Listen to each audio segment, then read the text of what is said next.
اتفضل يا فندم الرز بلبن بتاع حضرتك. اتفضل يا باشا الرز بلبن بتاع حضرتك. عايز اي حاجه ثانيه؟ تسلم يا وحش. ماشي. الله يخليك.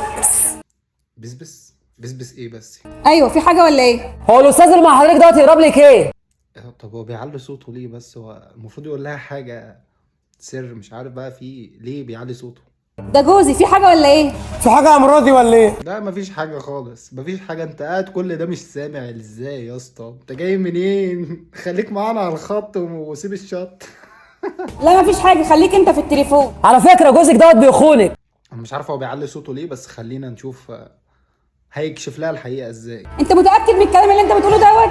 ايوه يا استاذ متاكد من الكلام اللي انا بقوله، وكمان لو مش مصدقاني ممكن اثبت لك. في حاجه يا مرادي ولا ايه؟ يا عم خليك بقى في التليفون بقى، انت عامل فاهم السامع كل ده ازاي اصلا؟ ما قلت لك خليك انت في التليفون. طب وتثبت لي ازاي انت كمان؟ انا مش عارف هو قاعد معاهم في حتة ولا هو قاعد في حتة تانية اصلا، عامل فيها من بنها، مش عارف. انا مش فاهم حاجة الصراحة. انا هثبت لحضرتك دلوقتي، استنيني بس دقيقه واحده. تمام ماشي، هستناك اما اشوف اخرتها ايه. ماشي يا استاذ. اخرتها هتشربي شربتها. في حاجه يا مرادي ولا ايه؟ في حاجة يا مرادي ولا ايه؟ ما انا قلت لك خليك في التليفون.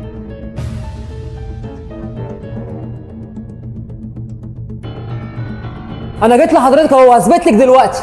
ايه اللي انت بتقوله ده؟ هتثبت لي بحته المرايه اللي في ايدك دي؟ يا استاذ انت بتستهزئ بحته المرايه ديت؟ ده ممكن تكشف لك اسرار كتيره انت مش عارفاها. ايوه هتكشف لنا الاثار الجانبية والاثار الشرعية وكل حاجة. ثانيه واحده انا اوريكي. وريني يا سيدي. بص معايا كده، شايفه بنفسك يا استاذه؟ ايوه شايفه بنفسي، كاتب لها كلميني بعد ما مراتي تنام. ايه ده؟ انت عادي خالص كده يعني؟ عادي خالص.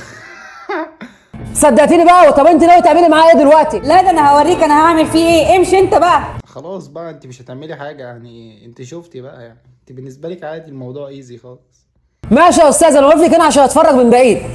في حاجه يا مراتي ولا ايه؟ يا عم بقى كل شويه في حاجه يا مراتي ولا ايه؟ احنا مش فاهمين منك اي حاجه خالص. انت هعمل لنا فاهم ان مش سامع اي حاجه خالص كده. مراتي؟ انت خليت فيها مراتي بتخوني مع مين وبتقول لها هكلمك بعد ما مراتي تنام؟ انت عرفت ازاي ومين اللي قال لك؟ هو ده كل اللي فارق معاك انها عرفت ازاي ومين اللي قالها؟ يا سيدي عرفت مطرح ما عرفت، بالذكاء الاصطناعي بتاعي. ده مش ذكاء اصطناعي خالص، ده ذكاء اصطباحي. ذكاء مين يا ام ذكاء؟ ده انت حتى انا بصله. انا هوريك البصله دي بقى هتعمل معاك ايه، وهوريك اخواتي هيعملوا فيك ايه. اخوك لا الا الواد زعيته. طب ما دام انت بتخاف من اخواتها بتخونها ليه؟ الرز ده باين عليه فيه حاجه. ايوه انا حطيت لك فيه سكر زياده. ايوه هو عشان حط له سكر زياده بقى الدنيا مش محتاجه. اخرة اللي يخون مراته.